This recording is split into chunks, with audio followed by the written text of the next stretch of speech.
Emas fizikal tetapi susah dikeluarkan?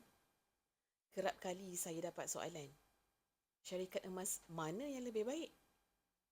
Dalam Malaysia sendiri, ada banyak syarikat emas yang mengatakan mereka jual emas digital bersandarkan emas fizikal, sama seperti public gold.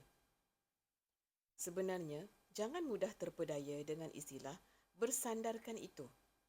Jika anda ingin tahu sama ada akaun emas tersebut telus atau tidak, anda boleh cuba untuk keluarkan emas fizikal.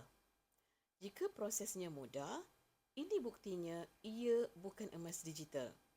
Tetapi, jika prosesnya terlalu rumit dan sangat susah untuk dapatkan emas fizikal dan anda dinasihatkan bahawa emas digital lebih menguntungkan berbanding emas fizikal, hati-hati. Sejak akaun emas Gap diperkenalkan dari hari pertama, Public Gold tidak pernah menggalakkan beli emas supaya tidak perlu dikeluarkan emas fizikal yang kononnya lebih menguntungkan. Bahkan, Public Gold keluarkan pelbagai desain emas supaya pembeli dapat banyak pilihan untuk keluarkan emas fizikal.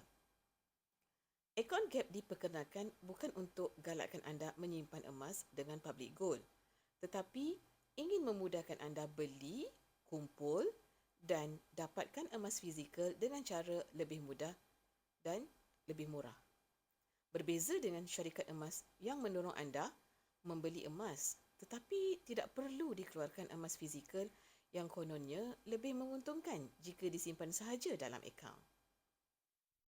Semoga perkongsian saya bermanfaat. Bagi yang berminat untuk memulakan simpanan emas bersama Public Gold, anda boleh rujuk pin video saya untuk 5 langkah berdaftar dengan akaun Public Gold dan saya akan bimbing anda dalam cara dan langkah-langkah simpanan emas yang terbaik untuk anda.